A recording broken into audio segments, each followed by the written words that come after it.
starting at 8 and 9 o'clock in the morning, both on Saturday and Sunday.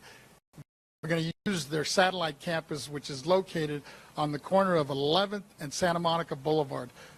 Word out for all those individuals, especially those that are homeowners or business owners that are trying to rebound and trying to figure out how they're going to handle their property taxes when they come due. Much. California State. Good afternoon, friends.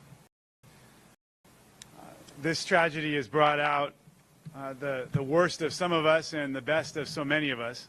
We've all watched with concern and disgust as a small portion of our population has sought to take advantage of the most vulnerable and of this very difficult situation and this terrible tragedy. We've also, of course, seen the incredible heroism of our firefighters, the diligence of our law enforcement officers, the hard work and the compassion of the social working so hard to provide services and help victims access programs. We've also seen an enormous outpouring of generosity from people stepping up in so many different ways, everything from clothing to fair. And I was just at SMC yesterday at Santa Monica College, where hundreds of people had heeded the call, and they literally showed up to volunteer with the sorting efforts to ensure that items are properly distributed. And hundreds of people use that nervous energy, that concern, that love for their fellow Angelenos to spend some time helping with the situation. This tragedy has, of course, attracted the concern and the empathy of not just the state, but the nation and the world. I toured leaders from Sacramento and Washington through the fire zone. I know my colleagues have as well, and some of the law enforcement, first responder folks here. Just right now, as we speak, this is a bipartisan effort. Right now, the Assembly Minority Leader, the Republican leader of the State Assembly, James Gallagher, who himself suffered, represents Paradise. He's up in the fire zone right now with his colleague Heath Central Valley, learning about the fire, engaging, talking to about everything that happened. And we've spoken extensively, and we've talked together a lot about doing everything we can to try to depoliticize this tragedy, try to work together and ensure that this is truly a bipartisan support for the victims of this terrible tragedy, which should see no red or blue. And we're going to work together to ensure greater bipartisan cooperation, both in Sacramento and in Washington, especially as we look at the transition between federal administration, to ensure that there's support for our fellow Californians in need. I just say thank you to everyone who's stepped up with donations. There's so many donations now of clothing and water. We really, for the most part, don't even need those kinds of donations anymore because there's capacity. But one thing that we're starting to see is the need for services, donation of services,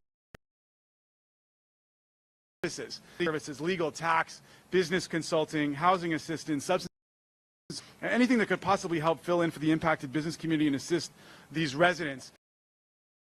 Can't go back to their homes, and all of the businesses and services that were there in those communities now are no longer accessible. Even if they're not burned down, people have been evacuated. So if there are donations like this, please consider working with our local businesses as much as possible. They really desperately need support right now, especially those businesses that were headquartered in the evacuation zone.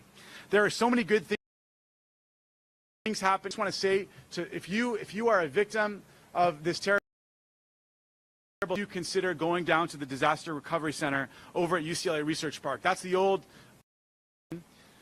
which has now been turned into a service center.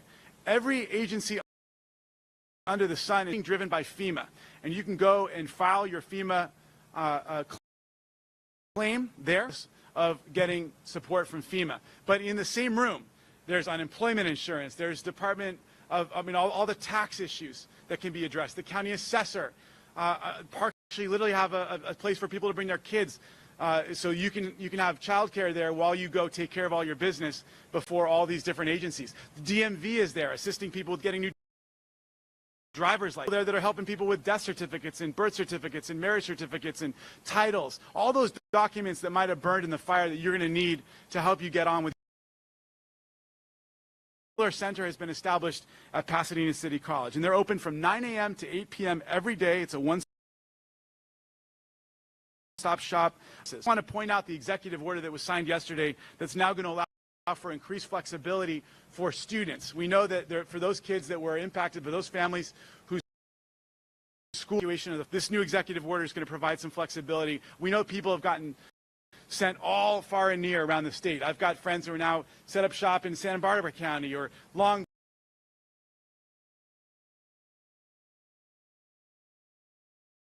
Beach, or to those local on a longer-term basis, no matter where you are. And finally, I want to reiterate the call from our board member Vasquez, who mentioned the fact that we're working together with the workshops at Santa Monica College that'll be this weekend. If you can make an appointment, 800-927-4357, 800-927-4357.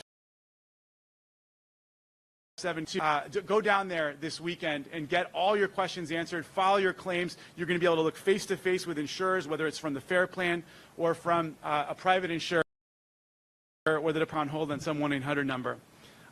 Please know that all of us are here to serve you. I know I speak for my colleagues. I see our great budget chair, Jesse, here as well. We are all working, our staffs are working around the clock to ensure that we provide what you need in this incredibly difficult time of need.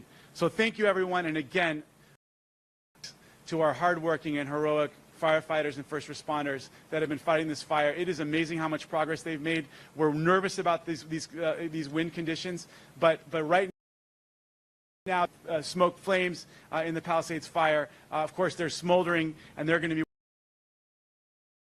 working at the perimeter that our communities are safe. We urge your patience. We appreciate your patience. Thank our first responders.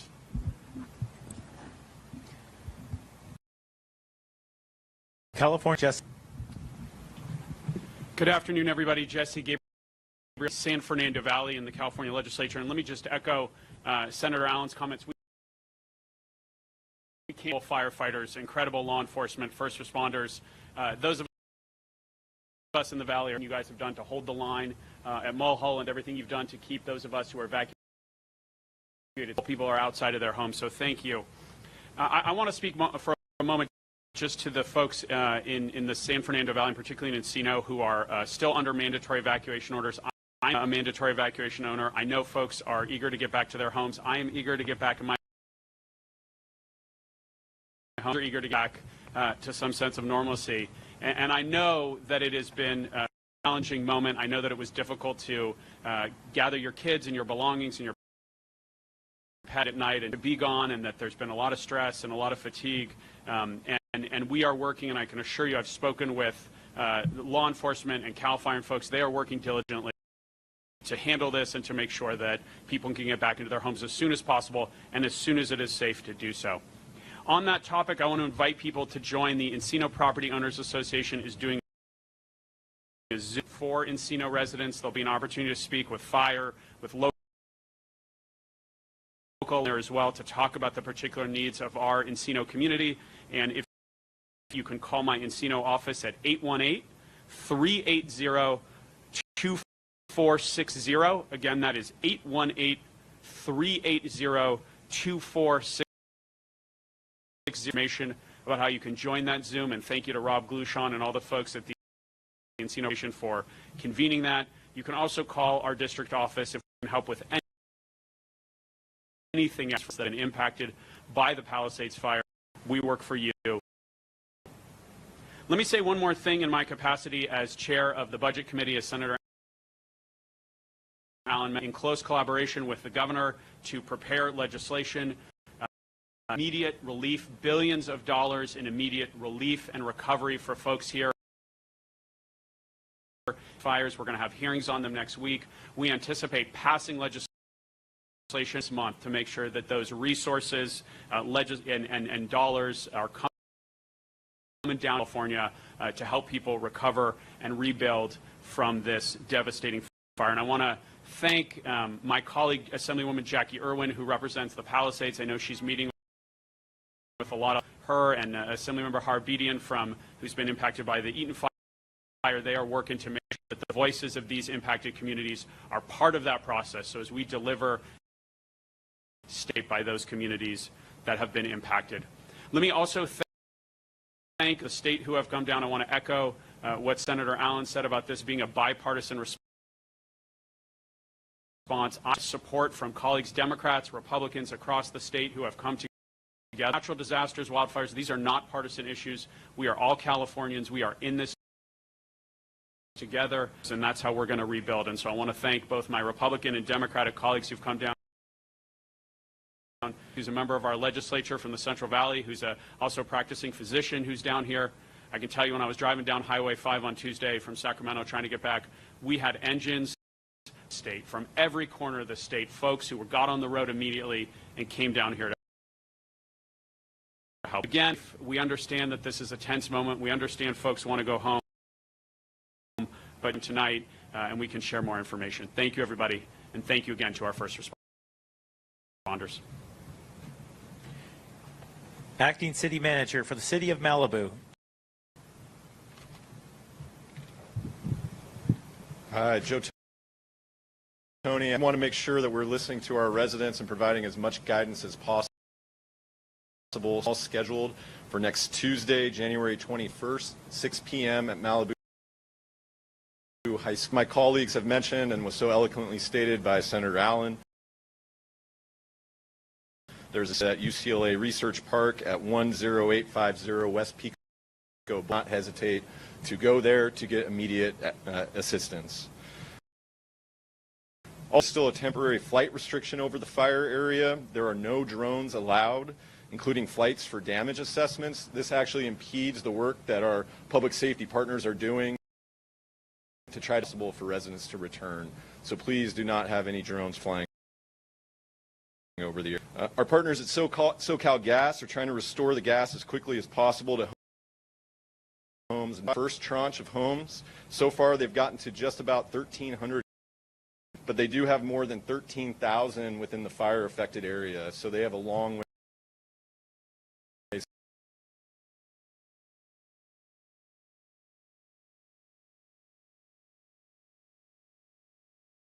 January 21st. Also, as a reminder, police escorts are still suspended in the areas. Survey and recovery operations are currently occurring, and as a reminder, they are securing that area to return as soon as possible. If you are still without power, there are community park, the pavilions on Point Doom, and the Ralph's.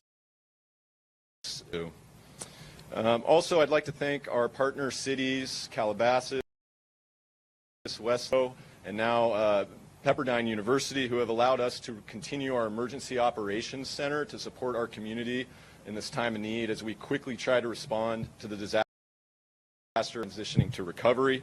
We hope to return to City Hall tomorrow and then holding City Hall to programming in the coming weeks. Also, we are creating a central hub website.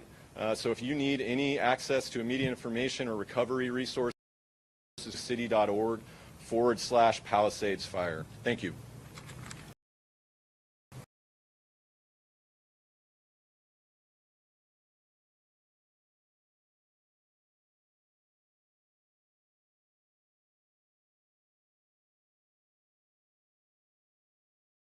A quick reminder for anybody who missed it at the beginning. We will have an in-person community meeting tomorrow at 6:30. This is going to be at the Sinai Temple, address 10400 Wilshire Boulevard in Los Angeles. Again, 10400 Wilshire Boulevard in Los Angeles. Also have a virtual option. Please join us tonight for a virtual community meeting as we've been doing. This will be at 6:30. Both events at 6:30. You can join us tonight virtually, tomorrow in person or virtually. And now we'd like to open it up for questions. Hi, it's Russ Palumbo from CBS News and KCAL News. I have a question for Special Agent in Charge Medina, if you would please. I wanted to ask you, with all the leads that you have coming in right now. Are you leaning towards a working theory right now at Skull Rock? Do you believe possibly the most likely cause of fire is a rekindling of the fire that was in that area 6 days prior? We are not leaning toward anything right now. We're taking everything in, evaluating all the evidence we receive, but it's too early on in the investigation to make any determination. Do you think some of the video clips that you mentioned that have been sent into you, do you foresee making some of those public to spark more input from public? Maybe they'll recognize hikers in the area or other people? Not at this time. This is an active and ongoing investigation. All right, thanks. And I just have one more question for Chief Everett from LA Fire Department. Chief, we're more than a week now into this firefight, and with 5,000 firefighters on the front lines, how are they holding up physically so far? Well, that's I appreciate that question, actually, and I alluded to some of the people coming back to base camp clearly, bruised and battered, and we have a system here that we look out for them emotionally. We have peer support set up. We also have first aid, and in my morning briefing to the troops out there, what I told them is to take some time, make some friends that are here, and call their families, call their loved ones, tell them they love them. So, in a nutshell, firefighters are resilient, and they're doing a good job, but a lot of them are hurting inside. They're going to continue the battle. I appreciate that question. Chief, to add to that, there is some controversy coming from retired command staff members from LAFD, some published reports, some comments that we've heard, and the controversy we've seen with the mayor being out of the country and returning, the controversy between the mayor and the fire chief. How is that affecting the men and women on the front lines when it comes to morale? I can only speak for myself because I have my head down working all day, so I haven't had the opportunity necessarily. I don't even get to see myself on the news at night, so I haven't had the opportunity to really keep up on local, national, international politics, unfortunately. But I will tell you, if I could speak for most firefighters, they're busy doing the job at hand, and they're determined to do that. Thank you, Chief.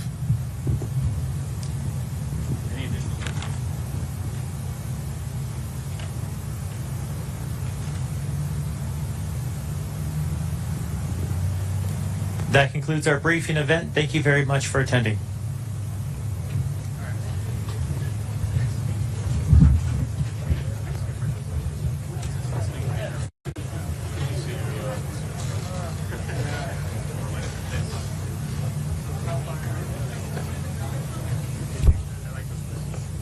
Yeah, I'm sorry. No.